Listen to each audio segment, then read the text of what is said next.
नमस्कार दोस्तों, स्वागत है आप सभी का हमारे YouTube channel UPSC PCS with Sonam में। अगर आप हमारे चैनल पर नए हैं तो कृपया कर चैनल को सब्सक्राइब करें, हमारे वीडियो को अपने सर्कल में शेयर करें और हमारी क्लासेस को लाइक करें। तो चलिए, आज की क्लासेस में हम 72 बीपीएससी के लिए प्रीलिम्स का मॉक टेस्ट सीरीज करने जा रहे हैं और आज की क्लासेस में हम इंडियन पॉलिटी के कुल 125 क्वेश्चन का रिवीजन करेंगे और साथ में प्रैक्टिस भी करेंगे और इस क्लासेस में आपको कॉन्सेप्ट क्लियरिटी की भी करवाने की भी कोशिश की जाएगी। तो चलिए, बिना समय गवाए शुरू करते हैं आज का हमारा ये सेशन। आज का पहला प्रश्न है, भारत के संविधान में निम्नलिखित में से कौन सा प्रावधान आयरलैंड से लिया गया है? राज्य के नीति निर्देशक तत्व, राज्यसभा का नामांकन, मौलिक कर्तव्य और राष्ट्रपति के चुनाव की विधि। तो इसमें से राष्ट्रपति के मौलिक कर्तव्य को यूएसएसआर के संविधान से लिया गया है। तो अगर हम ऑप्शन 3 को एलिमिनेट करेंगे तो हमारा ऑप्शन सी और ऑप्शन डी एलिमिनेट हो जाएगा। रेस्ट हमारे पास दो ऑप्शन बचेंगे, ए और बी। उसमें से राज्य के नीति निर्देशक तत्व, राज्यसभा के लिए नामांकन और राष्ट्रपति के चुनाव की विधि आयरलैंड से लिया गया है। तो इसका सही जवाब है ऑप्शन बी। नेक्स्ट है, अनुच्छेद 19 के तहत दी गई स्वतंत्रता किसे उपलब्ध है? केवल नागरिकों एवं विदेशियों दोनों को, निगमों को, कंपनी के शेयर धारकों को। तो कूट का प्रयोग करके सही उत्तर का चयन करना है। तो आर्टिकल 19 के अंतर्गत नागरिकों को 6 प्रकार की स्वतंत्रता दी गई है, जिसमें वाक और अभिव्यक्ति की स्वतंत्रता, शांतिपूर्वक एवं बिना हथियार के एकत्रित होने की स्वतंत्रता, संघ बनाने की स्वतंत्रता, पूरे भारत में घूमने की स्वतंत्रता, किसी भी हिस्से में रहने और बसने का अधिकार और कोई भी पेशा और व्यवसाय और व्यापार अपनाने की स्वतंत्रता। यह अधिकार केवल राज्य को कार्रवाई के विरुद्ध सुरक्षित है, ना कि निजी व्यक्तियों के। इसके अलावा यह अधिकार केवल नागरिकों को उपलब्ध है। तो यह अधिकार केवल नागरिकों को उपलब्ध है। यह अधिकार विदेशी या कंपनी को नहीं उपलब्ध है। नागरिक और विदेशी दोनों को तो नहीं, और निगमों को भी नहीं। कंपनी के शेयर धारकों को ये उपलब्ध है। तो इसलिए इसका सही जवाब हो जाएगा ऑप्शन ए। आर्टिकल 19 के तहत कुल 6 मौलिक अधिकार हैं। नेक्स्ट क्वेश्चन है, निम्नलिखित कथनों पर विचार करें। अनुच्छेद 13 मौलिक अधिकार के असंगत कानून को शून्य घोषित करता है। संवैधानिक संशोधन अनुच्छेद 13 के तहत कानून माने जाते हैं। संसद मौलिक अधिकारों में संशोधन नहीं कर सकती। तो उपरोक्त में से कौन सा कथन सत्य है? संसद मौलिक अधिकारों में संशोधन नहीं कर सकती है, तो नहीं, ये कथन गलत है। संसद मौलिक अधिकारों में संशोधन कर सकती है, लेकिन उसका बेसिक स्ट्रक्चर नष्ट नहीं होना चाहिए। बेसिक स्ट्रक्चर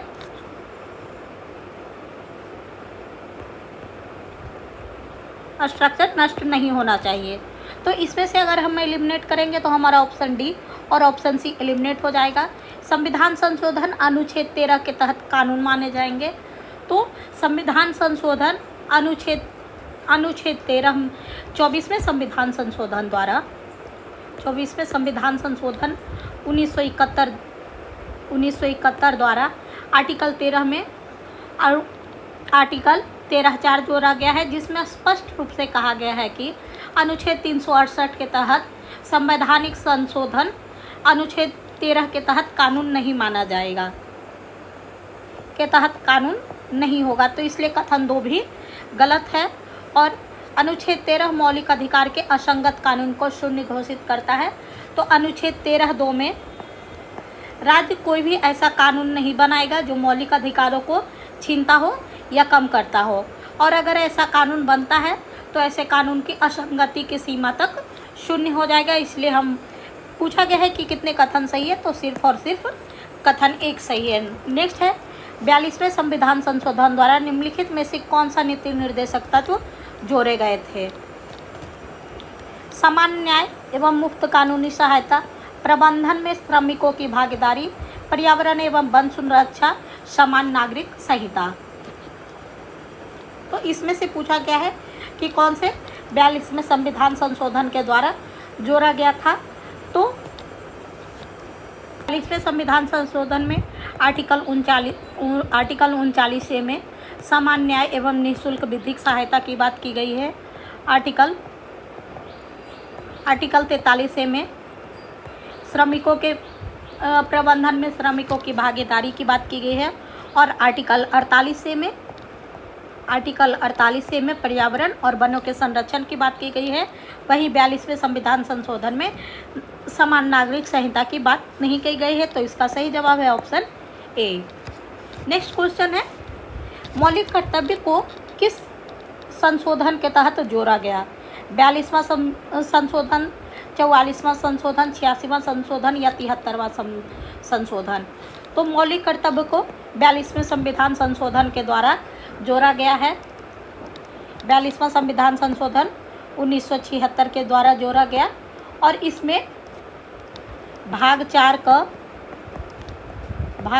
क और आर्टिकल 51 ए जोड़ा गया और जिसमें नागरिकों को 10 मौलिक कर्तव्य दिए गए थे।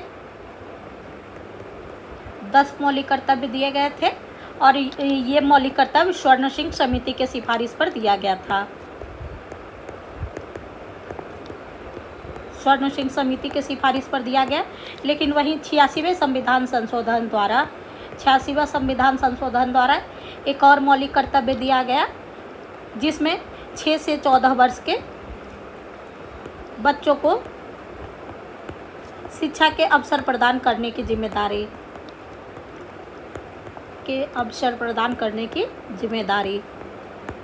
नेक्स्ट है, भारत के राष्ट्रपति के संदर्भ में निम्नलिखित कथनों पर विचार करें।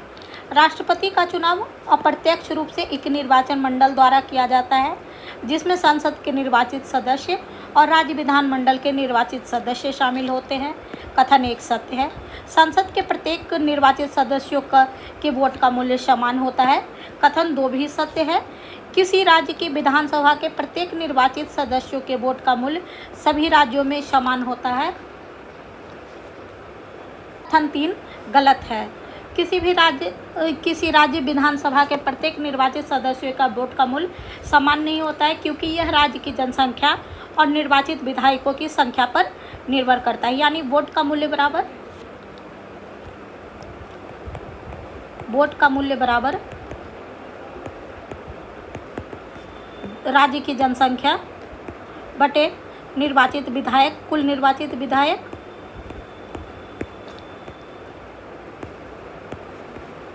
गुने 100। तो इसलिए इसका सही जवाब है ऑप्शन बी, 1 और 2। नेक्स्ट है, संवैधानिक संशोधन विधेयक किस सदन में पेश किया जा सकता है? केवल लोकसभा में, केवल राज्यसभा में, संसद के किसी भी सदन में या राज्य विधानमंडल में?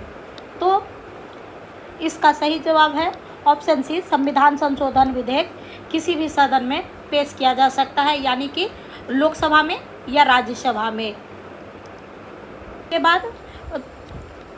इसके बाद प्रत्येक सदन में विशेष बहुमत से इसे पारित भी होना चाहिए।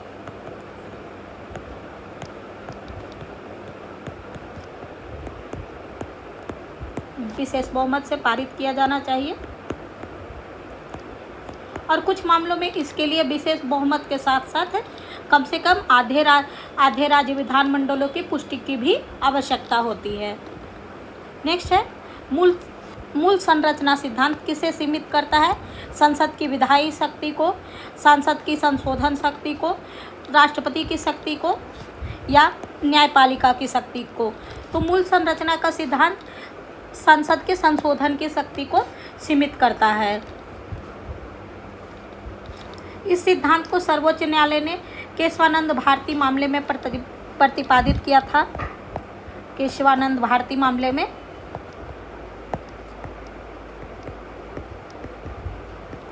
इसे प्रतिपादित किया था जिसमें यह निर्णय लिया गया था कि आर्टिकल 368 के तहत संसद संविधान में संशोधन कर सकती है लेकिन बेसिक स्ट्रक्चर बदल या नहीं सकती है।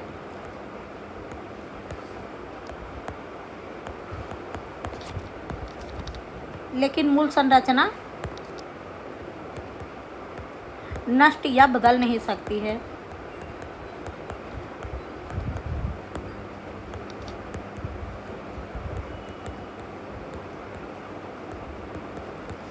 नेक्स्ट क्वेश्चन है, राष्ट्रपति को मंत्रिपरिषद द्वारा दी गई सलाह की प्रकृति के बारे में निम्नलिखित कथनों पर विचार करना है। तो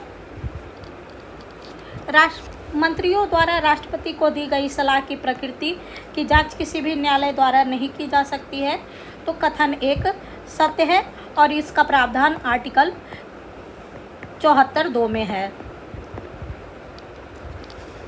मंत्रिपरिषद की सहायता और सलाह के बिना कार्यपालिकी शक्ति का कोई भी प्रयोग असंवैधानिक होगा।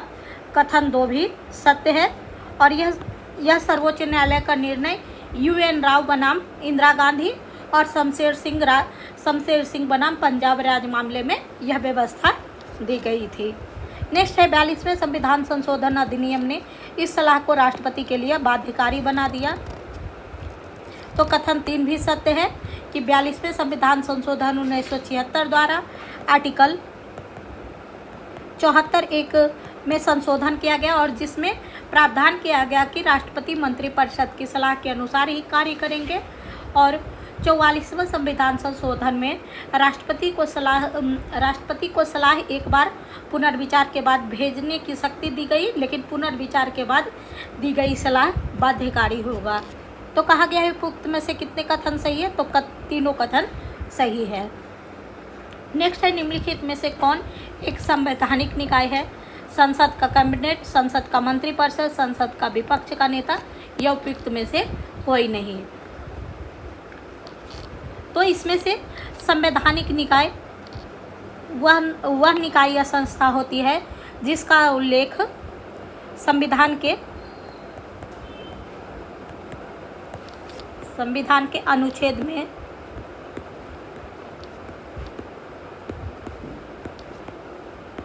अनुच्छेद में स्पष्ट रूप से किया जाता है।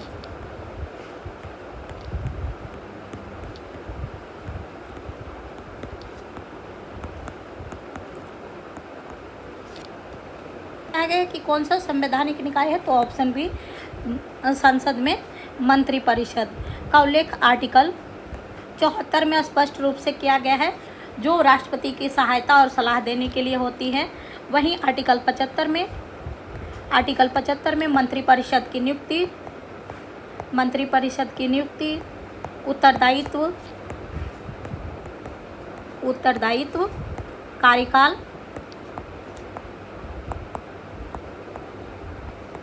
कार्यकाल, शपथ एवं वेतन का उल्लेख है। वहीं कैबिनेट एक संवैधानिक निकाय नहीं है, क्योंकि संविधान में मंत्रिपरिषद का उल्लेख है, कैबिनेट का नहीं।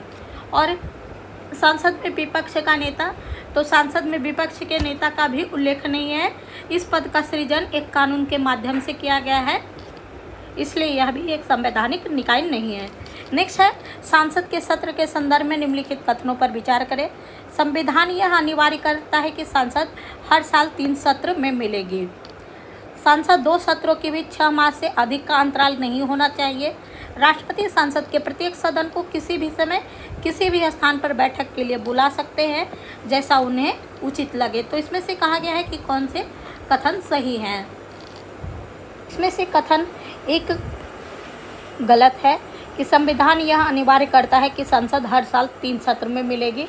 तो यह अनिवार्य नहीं है, बल्कि यह परंपरा के अनुसार 3 सत्र का आयोजन किया जाता है। वहीं आर्टिकल 85(1) में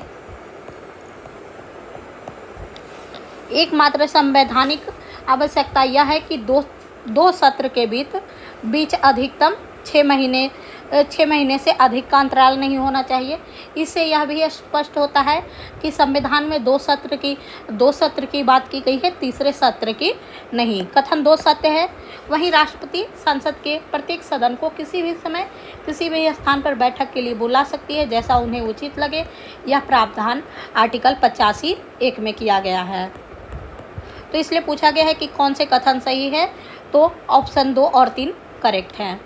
नेक्स्ट है, राज्यसभा की शक्ति के संदर्भ में निम्नलिखित कथनों पर विचार करें। यह केंद्रीय बजट पर चर्चा कर सकती है, यह अनुदान मांगों पर मतदान कर सकती है, यह किसी भी धन विधेयक को अस्वीकार कर सकती है। तो उपयुक्त में से कौन सा या कौन से कथन सत्य हैं? तो राज्यसभा की शक्ति के बारे में इसमें बात की गई है। तो राज्यसभा केंद्रीय बजट पर चर्चा कर सकती है, कथन 1 सत्य है। वहीं कथन 2 असत्य है, यह अनुदान मांगों पर मतदान कर सकती है। तो अनुदान मांगों पर मतदान सिर्फ यह विशेषाधिकार लोकसभा को प्राप्त है, केवल लोकसभा को प्राप्त है।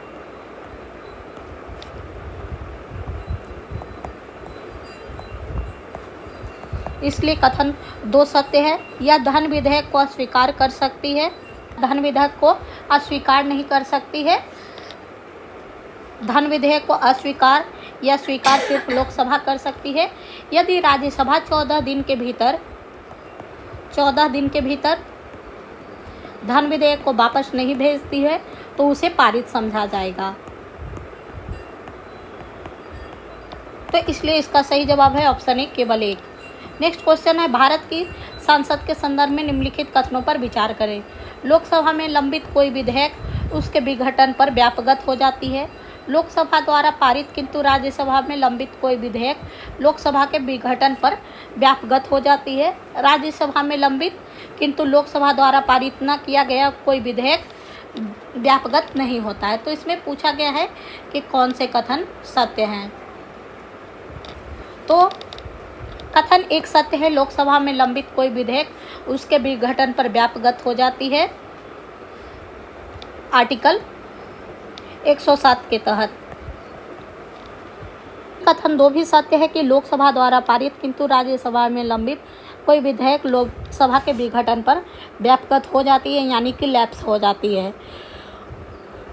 और कथन 3 भी सत्य है, राज्यसभा में लंबित किंतु लोकसभा में पारित न किया गया कोई विधेयक व्यापकगत नहीं होता है। तो इसका सही जवाब है ऑप्शन 1, 2 और 3।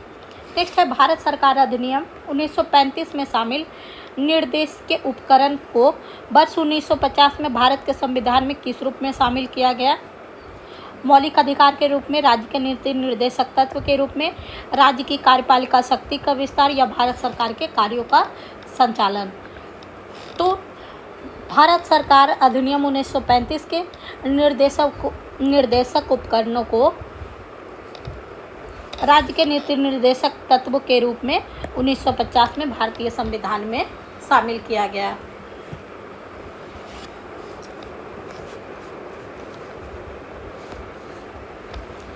नेक्स्ट क्वेश्चन है, वित्त आयोग द्वारा की गई सिफारिशों को उन पर की गई कार्रवाइयों से संबंधित एक व्याख्यात्मक ज्ञापन के साथ संसद के प्रत्येक सदन के समक्ष किसके द्वारा रखा जाना आवश्यक होता है? भारत के राष्ट्रपति, लोकसभा का अध्यक्ष, भारत के प्रधानमंत्री या केंद्रीय वित्त मंत्री के द्वारा। तो इसका सही जवाब है ऑप्शन ए, भारत के राष्ट्रपति के द्वारा। इसका वर्णन है आर्टिकल 281 में कि राष्ट्रपति के लिए यह आवश्यक है कि वह वित्त आयोग द्वारा दी गई प्रत्येक सिफारिशों को उन पर की गई कार्रवाइयों से संबंधित एक व्याख्यात्मक ज्ञापन के साथ संसद के प्रत्येक सदन के समक्ष रखवाए।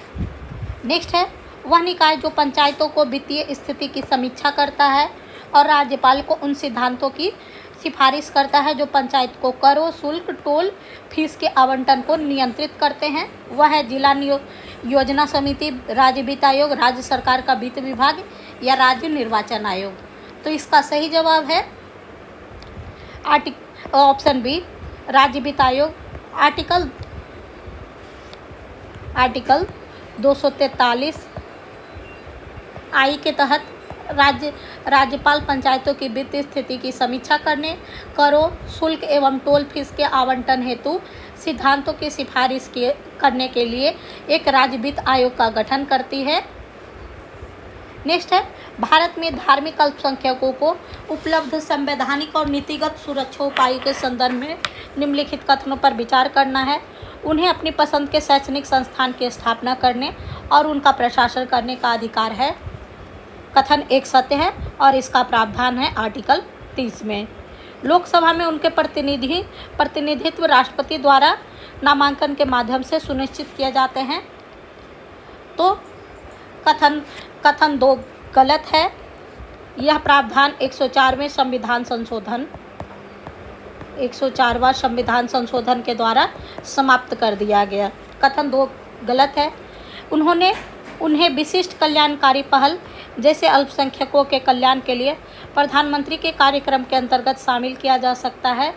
तो अल्पसंख्यक समुदाय लक्षित योजनाएं जैसे अल्पसंख्यकों के लिए प्रधानमंत्री के 15 सूत्री कार्यक्रम और अन्य कल्याणकारी कार्यक्रमों से लाभान्वित हो सकते हैं। तो वहीं कथन 3 सत्य है और इसका सही जवाब है ऑप्शन सी। नेक्स्ट क्वेश्चन है, पंचायत अधिनियम 1996 के तहत अनुसूचित क्षेत्रों में ग्राम सभा की शक्ति के संदर्भ में निम्नलिखित कथनों पर विचार करें।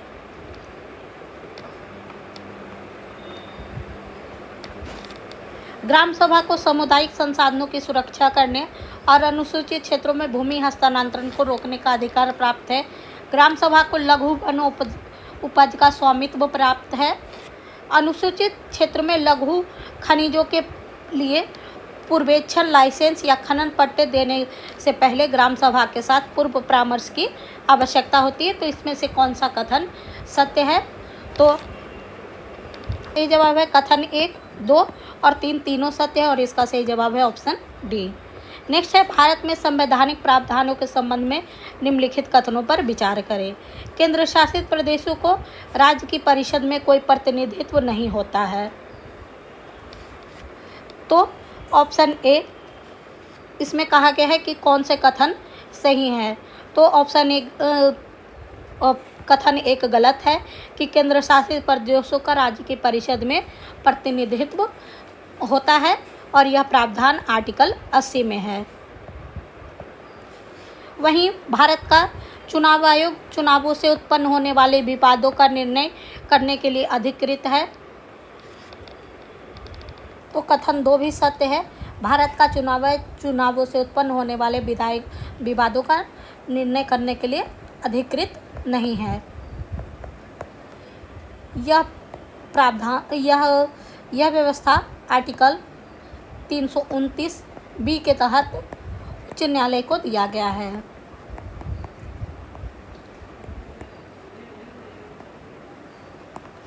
भारत के संसद में केवल 2 सदन शामिल है, अर्थात लोकसभा और राज्यसभा। तो ऑप्शन 3 भी गलत है। भारत के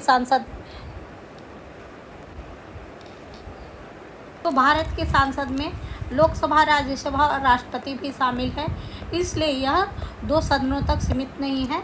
तो इसका सही जवाब है कि कौन से कथन सही है। तो ऑप्शन डी, इनमें से कोई भी कथन सत्य नहीं है। भारत के संविधान में शिक्षा को निम्नलिखित में से किस सूची में रखा गया है? राज्य सूची, संघ सूची, समवर्ती सूची या अपशिष्ट सूची में?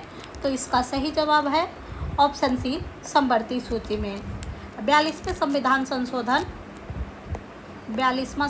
संशोधन 1976 द्वारा इसे समवर्ती सूची में स्थानांतरित कर दिया गया है। नेक्स्ट है, निम्नलिखित में से कौन भारत के नियंत्रक एवं महालेखा परीक्षक की भूमिका का सबसे सटीक वर्णन करता है? राजकोष पर नियंत्रण रखता है और संचित निधि से धन निकालने की अनुमति देता है। तो कथन 1 गलत है।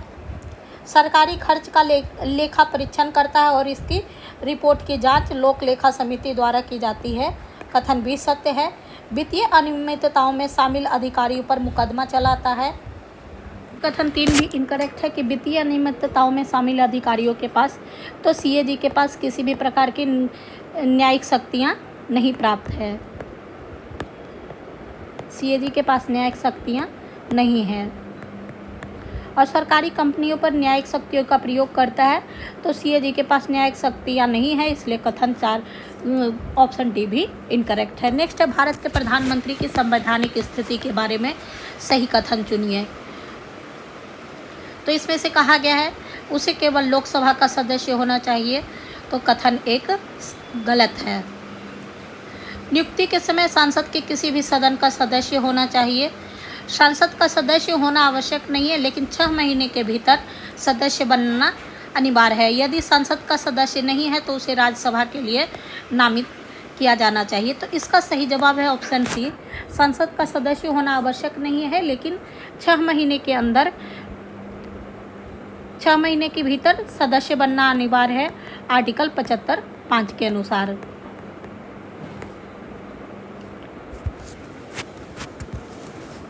अगर 6 महीने के अंदर वह किसी भी सदन का सदस्यता नहीं प्राप्त करता है तो वह अपने पद पर नहीं रह सकता है।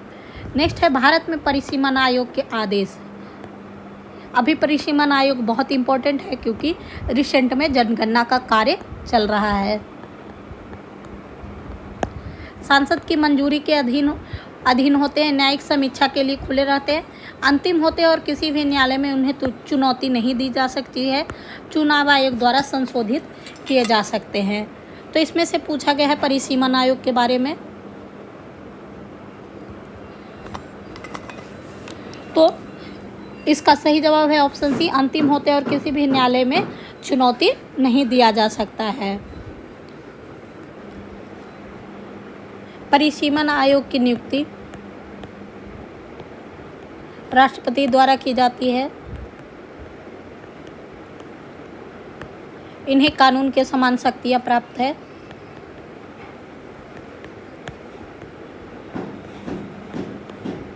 अब तक कुल 4 बार परिसीमन आयोग का गठन किया गया है, 1952 में, 1963 में,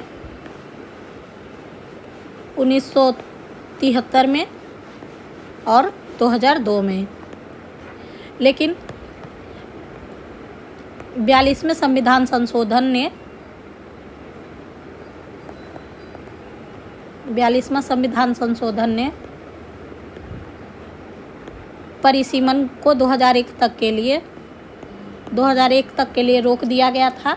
वहीं 84वें संविधान संशोधन द्वारा सीटों के पुनर्समायोजन पर भी रोक लगा दी गई और इसे 2026 तक बढ़ा दिया गया। वर्तमान में 2001 की जनगणना के आधार पर निर्वाचन क्षेत्र की सीमाएं फिर से निर्धारित की गई थी। नेक्स्ट है भारत के संविधान के अनुसार भारत के राष्ट्रपति का यह कर्तव्य है कि वह संसद के समक्ष निम्नलिखित में से किसे रखवाता है? संघ वित्त आयोग की सिफारिशों को,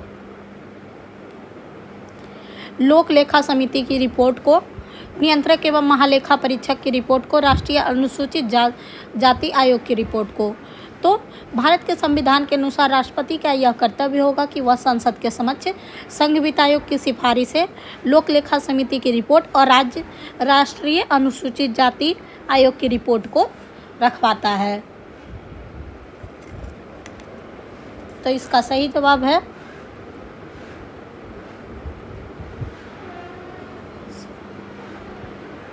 लोक लेखा समिति की रिपोर्ट को।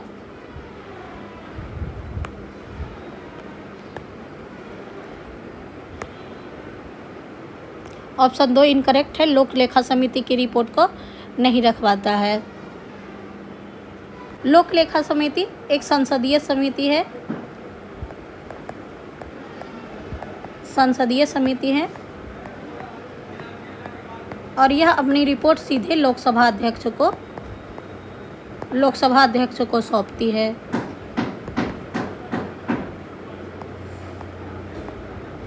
इसलिए इसका सही जवाब है ऑप्शन सी 134। नेक्स्ट क्वेश्चन है निम्नलिखित में से कौन राष्ट्रीय विकास परिषद का गठन करते हैं? प्रधानमंत्री, संघ वित्त आयोग, संघ मंत्रिमंडल के मंत्री, राज्य के मुख्यमंत्री। तो कूट का प्रयोग करके सही जवाब देना है। राष्ट्रीय विकास परिषद एक गैर संवैधानिक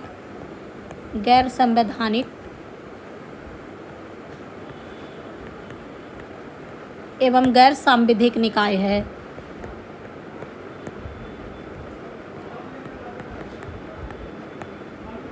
गैर सांविधिक निकाय है। इसका गठन 1992 में सहकारी संघवाद को सुदृढ़ करने के लिए किया गया था।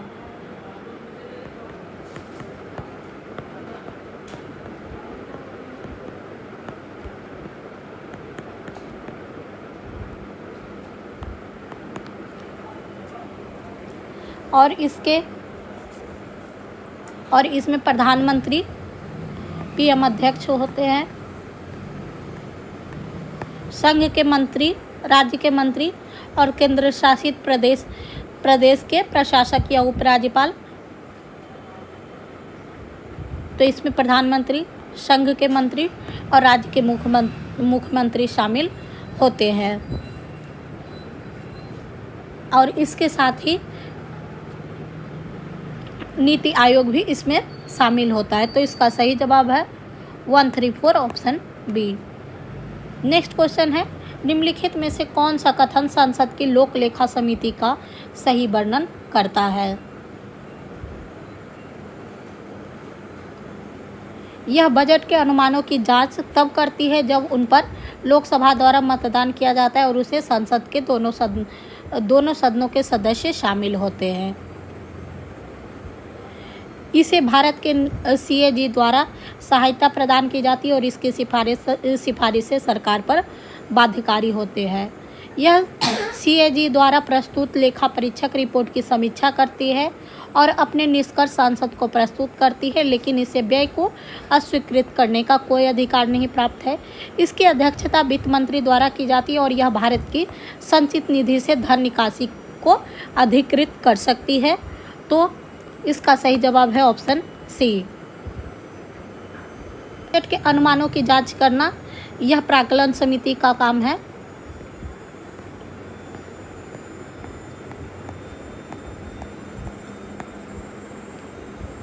दो, इसे सीएजी द्वारा सहायता प्रदान की जाती है और इसकी सिफारिश से सरकार पर बाध्यकारी नहीं होती है, बल्कि यह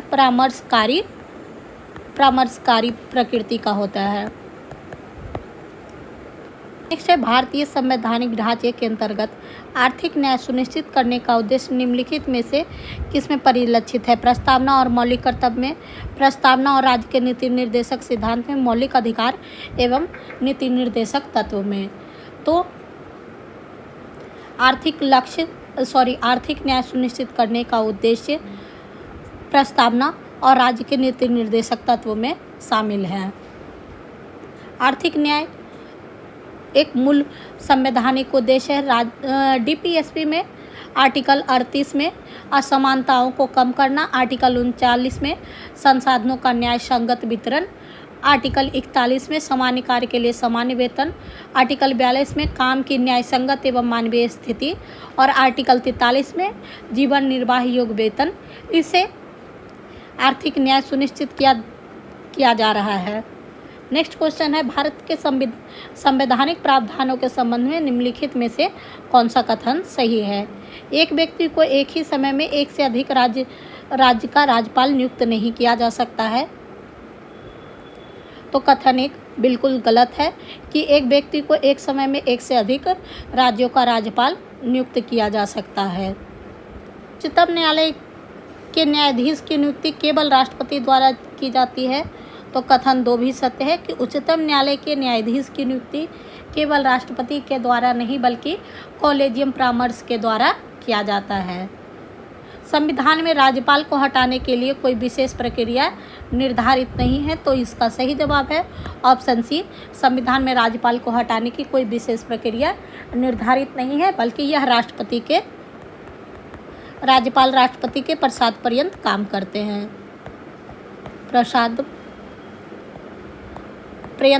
हैं, यानी कि राष्ट्रपति के इच्छा अनुसार। विधानमंडल वाले केंद्र शासित प्रदेशों में मुख्यमंत्री की नियुक्ति राष्ट्रपति द्वारा की जाती है।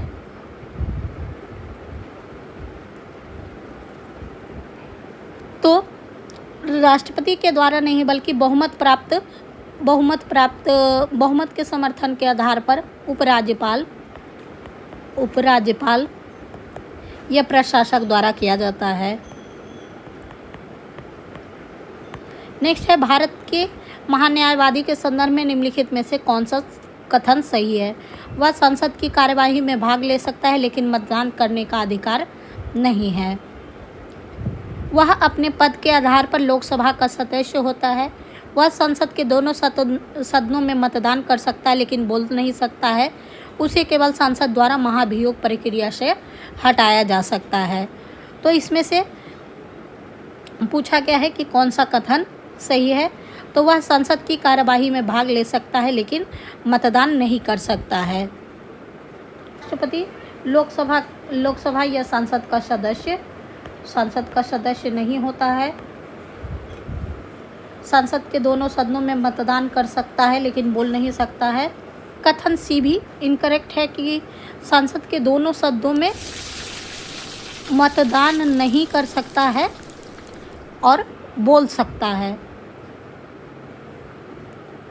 और उसे केवल महाभियोग प्रक्रिया के द्वारा हटाया जा सकता है। तो नहीं, उसे राष्ट्रपति के प्रसाद पर्यंत कार्य करता है। तो इसीलिए राष्ट्रपति के इच्छा अनुसार इसे हटाया जा सकता है। नेक्स्ट है, निम्नलिखित में से किन निकायों का उल्लेख भारत के संविधान में नहीं किया गया है? नीति आयोग, क्षेत्रीय परिषदें, राज्य अल्पसंख्यक आयोग। तो कूट का प्रयोग करके सही जवाब देना है। तो इसमें से 1, 2 और 3 इन तीनों का उल्लेख संविधान में नहीं किया गया है, बल्कि नीति आयोग का गठन 2015 में एक कार्यकारी प्रस्ताव के द्वारा किया गया था। वहीं क्षेत्रीय परिषद का गठन राज्य पुनर्गठन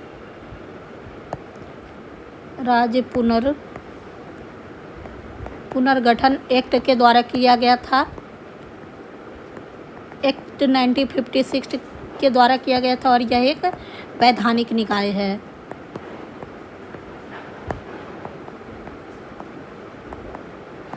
और अल्पसंख्यक आयोग भी एक वैधानिक निकाय है।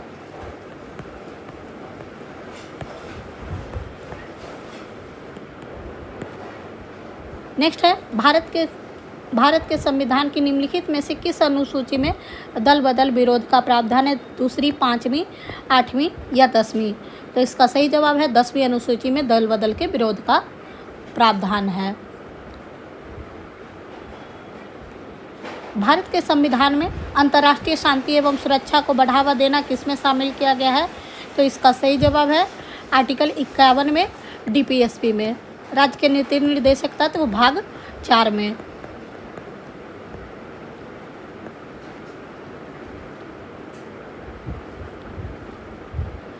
भारत में पंचायती राज व्यवस्था का मुख्य उद्देश्य निम्नलिखित में से किसे प्राप्त करना है?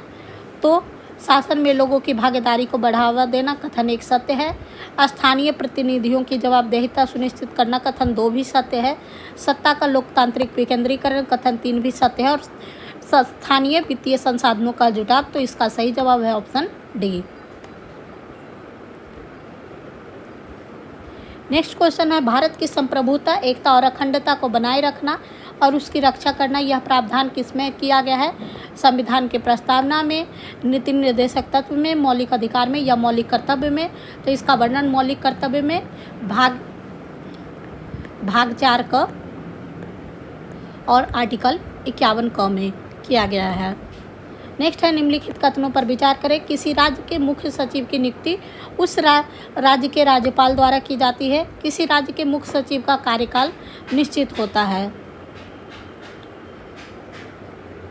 तो कौन सा कथन सत्य है?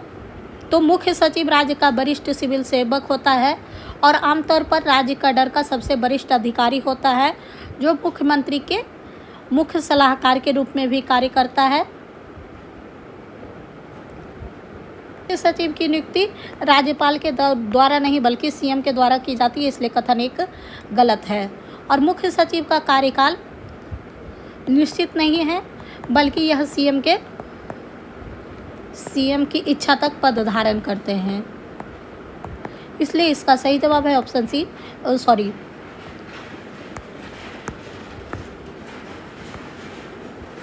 ना तो 1 और ना ही 2। भारतीय संवैधानिक ढांचे में निम्नलिखित में से कौन अधिकार और कर्तव्यों के बीच संबंध का अच्छा वर्णन करता है? अधिकार के प्रयोग के साथ संबंधित जिम्मेदारियां भी होती है। अधिकार सामाजिक दायित्वों से स्वतंत्र रूप में अस्तित्व होते हैं।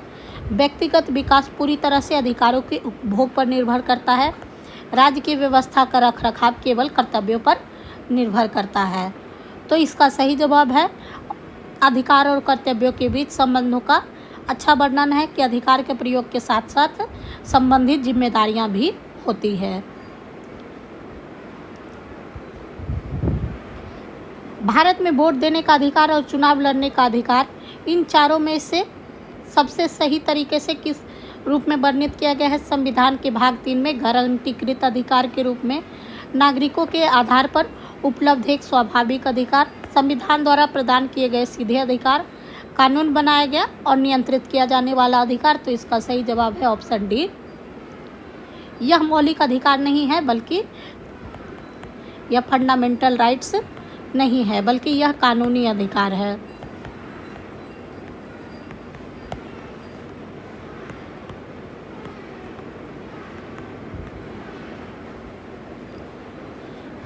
भारत के चुनाव आयोग के संबंध में निम्नलिखित कथनों पर विचार कीजिए। भारत का चुनाव आयोग 5 सदस्यीय निकाय है। तो इसमें से पूछा गया है कि कौन से कथन सत्य हैं।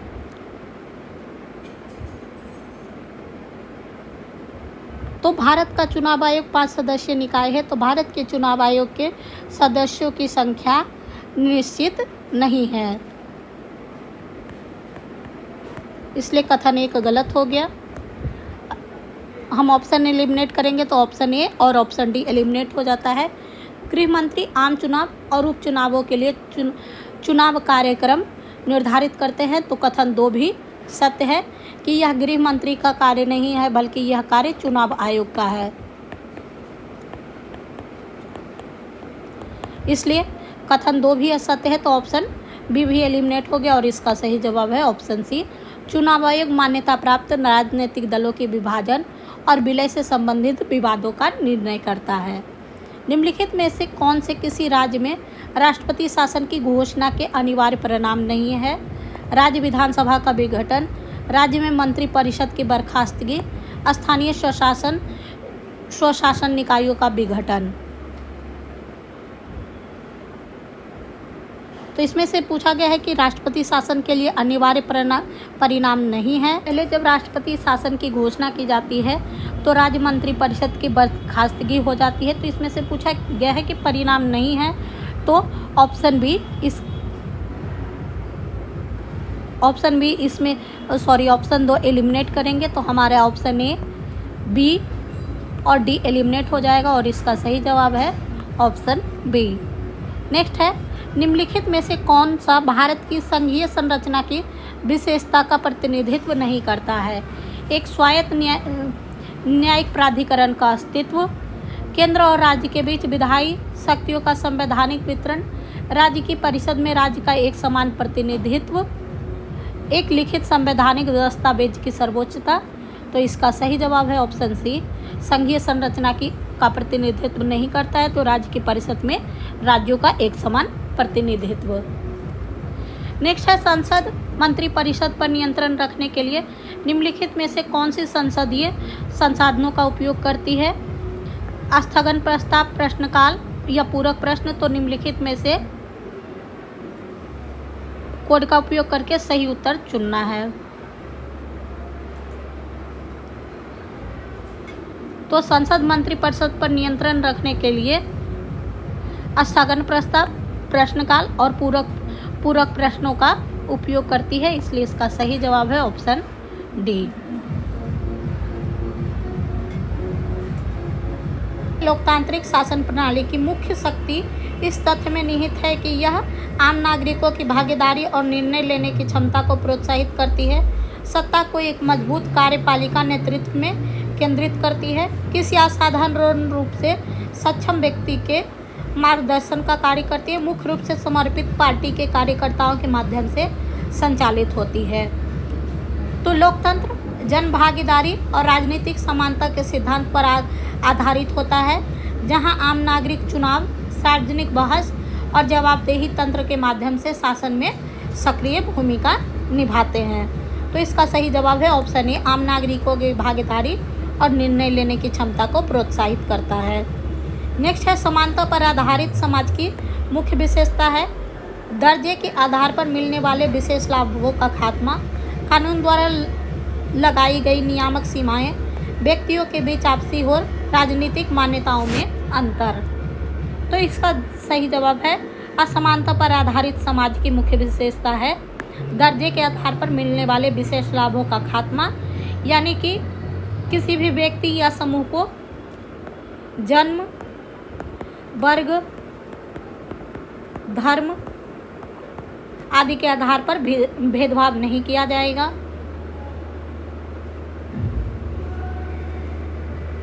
नेक्स्ट है भारतीय संवैधानिक व्यवस्था में न्यायिक समीक्षा का तात्पर्य है कानून और कार्यकारी कार्यों की संवैधानिक वैधता की जांच करने की न्यायालयों की शक्ति, राष्ट्रपति की सहमति से पहले विधायकों की समीक्षा करने की न्यायालयों की शक्ति, विधानमंडलों द्वारा बनाए गए कानूनों की बुद्धिमत्ता पर सवाल उठाने की न्यायालयों की शक्ति, कार्यपालिका के नीतिगत निर्णयों को संशोधन करने की न्यायालयों की शक्ति। तो इसमें से इसका सही जवाब है भारतीय संविधान व्यवस्था में न्यायिक समीक्षा का तात्पर्य है कानून और कार्यकारी शक्तियों की संवैधानिक वैधता की जांच करने की न्यायालय की शक्ति। और यह शक्ति कई संवैधानिक प्रावधानों से प्राप्त होता है। आर्टिकल 13 के अनुसार अगर मौलिक अधिकार से कोई कानून असंगत होता है तो वह शून्य घोषित हो जाएगा। असंगत होने पर कानून शून्य घोषित हो जाएगा।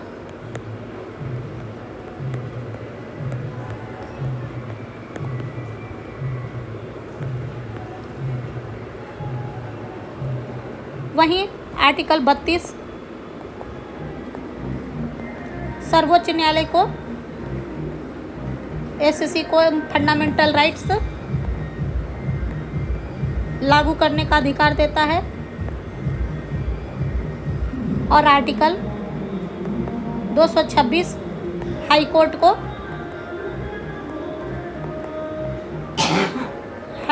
को रिट क्षेत्राधिकार प्रदान करता है।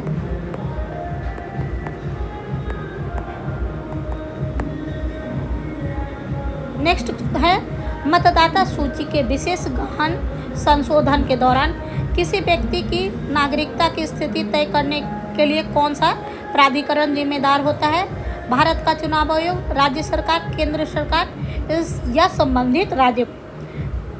संबंधित उच्च न्यायालय।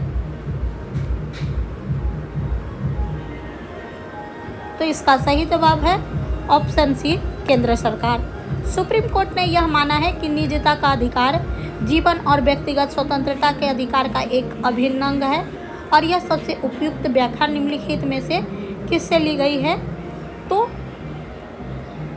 निजता का अधिकार का वर्णन हमारे संविधान के आर्टिकल 21 के भाग 3 में किया गया है, तो इसलिए इसका सही जवाब है ऑप्शन सी, आर्टिकल 21 के साथ ही भाग 3 में गारंटीकृत स्वतंत्रता है। नेक्स्ट है किसी राज्य के राज्यपाल से संबंधित संवैधानिक प्रावधानों के संदर्भ में निम्नलिखित कथनों पर विचार करना है।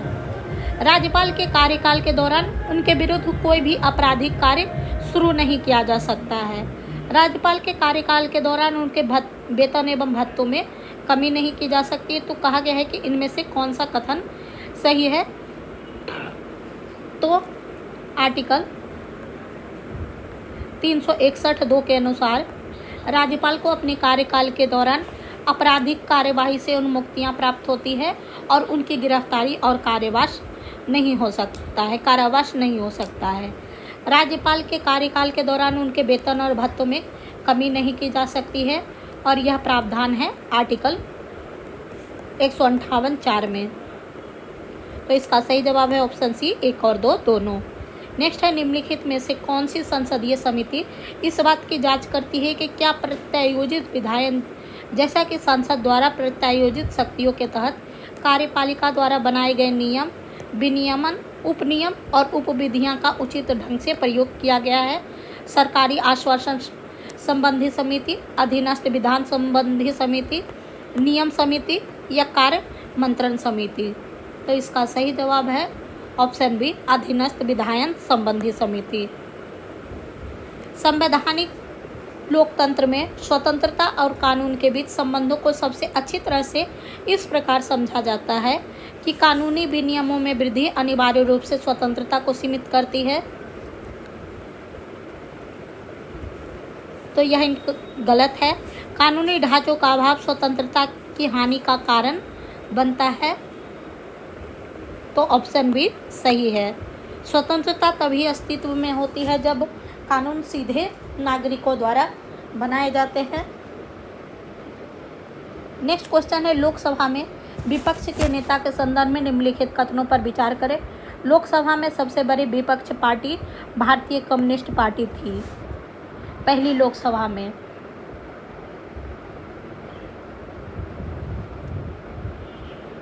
तो इसमें से पूछा गया है कि कौन से कथन सही है। तो कथन एक सत्य है। लोकसभा में विपक्ष के नेता के पद को औपचारिक रूप से 1969 में मान्यता मिली। तो कथन दो भी सत्य है।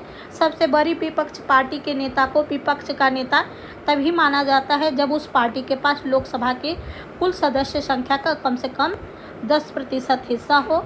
तो कथन 3 भी सत्य है और इसका सही जवाब है ऑप्शन सी। नेक्स्ट है, निम्नलिखित में से कौन विधि के शासन की विशेषताएं हैं।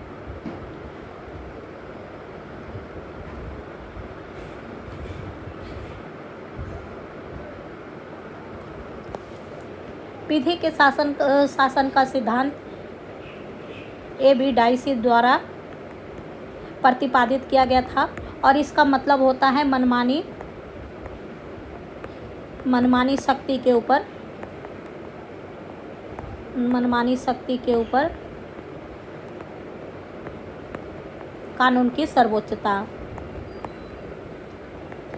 की सर्वोच्चता होनी चाहिए। तो इसमें कहा गया है कि विधायी शक्ति की विशेषता है तो शक्तियों की सीमाएं, विधि के समक्ष समानता और विधि के अंतर्गत सरकार की जवाबदेही और स्वतंत्रता और नागरिक अधिकारों की सुरक्षा। तो इसका सही जवाब है ऑप्शन डी। नेक्स्ट क्वेश्चन है, संविधान की 9वीं अनुसूची किस प्रधानमंत्री के कार्यकाल में जोड़ा गया था। जवाहरलाल नेहरू, लाल बहादुर शास्त्री, इंदिरा गांधी या मोरारजी देसाई। तो इसका सही जवाब है संविधान में पहला संशोधन था। फर्स्ट संविधान संशोधन 1951 द्वारा जोड़ा गया था जिसका मुख्य उद्देश्य भूमि सुधार कानूनों को न्यायिक समीक्षा से बचाना था। यानी कि अगर कोई शुरुआत में 9वीं अनुसूची में रखे गए कानून को आर्टिकल 13 के तहत चुनौती नहीं दी जा सकती थी, लेकिन बाद में सर्वोच्च न्यायालय ने यह फैसला दिया कि 9वीं अनुसूची में शामिल किए गए कानून न्यायिक समीक्षा के अधीन होंगे केशवानंद भारती बाद में। तो इसका सही जवाब है ऑप्शन बी। नेक्स्ट है, भारत में अदालतों की संवैधानिक शक्तियों के संदर्भ में निम्नलिखित कथनों पर विचार करें। उच्च न्यायालय को संसद द्वारा बनाए गए किसी कानून को असंवैधानिक घोषित करने से रोका गया है।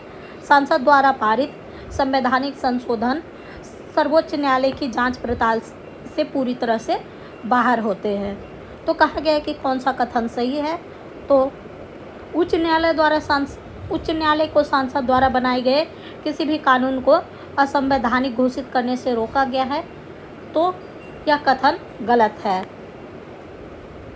आर्टिकल 226 के तहत उच्च न्यायालय के पास रिट जारी करने की व्यापक शक्तियां हैं और वे अपने क्षेत्रीय अधिकार क्षेत्र के भीतर राज्य और केंद्र दोनों के कानून को असंवैधानिक घोषित कर सकता है। दूसरा है, संसद द्वारा पारित संवैधानिक संशोधन सर्वोच्च न्यायालय की जांच पड़ताल से पूरी तरह से बाहर होते हैं। तो कथन 2 भी गलत है। केशवानंद भारती मामले में सुप्रीम कोर्ट ने यह फैसला दिया कि आर्टिकल 368 के तहत संसद के संशोधन करने की शक्ति मूल संरचनाओं द्वारा सीमित है। इसका अर्थ यह है कि ऐसे संशोधन जो न्यायिक समीक्षा, संघवाद, धर्मनिरपेक्षता और मूल विशेषताओं का उल्लंघन करते हैं उन्हें रद्द माना जाएगा। तो इसका सही जवाब है ऑप्शन डी। नेक्स्ट क्वेश्चन है, निम्नलिखित में से कौन सा विकल्प भारत के सुप्रीम कोर्ट के किसी न्यायाधीश को पद से हटाने की प्रक्रिया का सही वर्णन करता है। संविधान में सिद्ध कदाचार या अक्षमता के आधार पर, पद से हटाने की क्रिया न्यायाधीश अधिनियम 1968 में निर्धारित की गई है और इसके लिए संसद के दोनों सदनों में विशेष बहुमत की आवश्यकता होती है। तो इसका सही जवाब है ऑप्शन बी। नेक्स्ट क्वेश्चन है, निम्नलिखित में से कौन सा कथन किसी राज्य की विधान परिषद में राज्यपाल के अभिभाषण का सही वर्णन करता है? राज्यपाल संसद को तभी संबोधित करते हैं जब मंत्रिपरिषद द्वारा अनुरोध किया गया हो। तो कथन एक गलत है कि राज्यपाल प्रत्येक आम चुनाव के बाद प्रथम सत्र को संबोधित करते हैं और यह एक संवैधानिक दायित्व है, ना कि विवेकाधीन शक्तियाँ। राज्यपाल प्रत्येक वर्ष प्रथम सत्र के आरंभ में और प्रत्येक आम चुनाव के बाद संबोधित करते हैं। तो इसका सही जवाब है ऑप्शन बी। राज्यपाल संसद को तभी संबोधित करते हैं जब विधानसभा का नया गठन हो। नेक्स्ट है, निम्नलिखित में से कौन सी समिति विशेष रूप से लोकसभा की समिति है? सरकारी आश्वासन संबंधी समिति, प्रत्यायोजित विधायन समिति, सार्वजनिक उपक्रम संबंधी समिति या प्राक्कलन समिति? तो इसका सही जवाब है विशेष रूप से लोकसभा की समिति है। तो प्राक्कलन समिति विशेष रूप से लोकसभा की समिति है।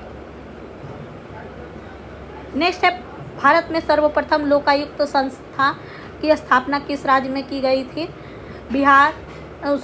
उड़ीसा, बिहार, पंजाब, महाराष्ट्र? तो इसका सही जवाब है ऑप्शन डी, महाराष्ट्र में।